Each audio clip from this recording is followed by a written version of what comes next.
I think that if I start in the very early period, which is to do with idea of kind of carving or collision or overlap, and then I think that also the later period we're looking at a lot of topography and landscape, and obviously one associates kind of fluidity, because the ultimate ambition was to kind of create a fluid world in every sense, in the sense that there is no boundary between inside and there is no boundary for people to move from one space to the other, and I think if that was generally kind of a ground condition, and also that within the space itself you have, the space flows from one, like if you go to a public building, the space flows from the street to the interior to the desk to the, I don't know, whether there's a gallery or a shop or whatever.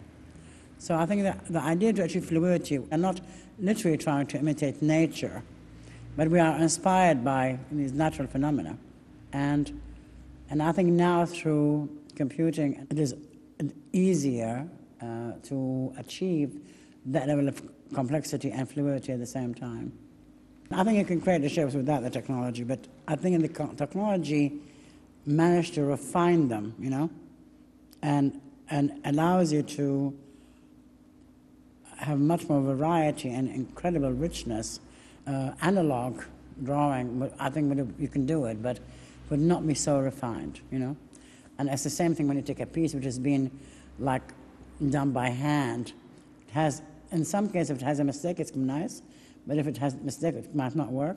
But with the technologies, it allows you to kind of perfect the way these things are made.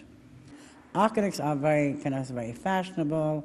A lot of people are studying it.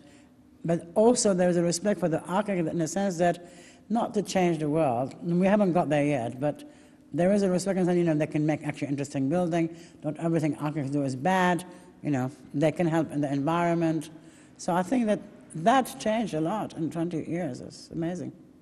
Well, I think we've always been interested in the void and the carve, space which are carved out from a solid mass or carved out from a building. So they don't have the same ratio, but they have equal importance.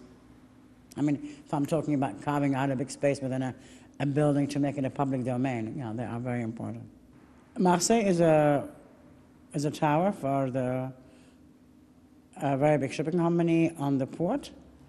It's when the motorway bifurcates, and so this comes out, and we out of this kind of bifurcation, it's like a wave. But of course, we have looked for many years on how to kind of make a connection on the between a tower and a way it lands on the ground. So in this case, it kind of goes, it flares out at the bottom. I still feel very strongly that I'm an Arab. I of course like Iraq because I was, born and lived there, and I was brought up in Iraq, which was very liberal, which believed in kind of really progress and an idea of a new state. But it was a very different kind of world in that time, Yeah, I think that what is nice about the Arab world is there's a tremendous generosity. People are extremely generous in every way. They, not because they're simple, but because I think the idea is to kind of really host other people. The culture, the music, the food, all of these things, are really quite interesting, and they stay with you, all that stuff.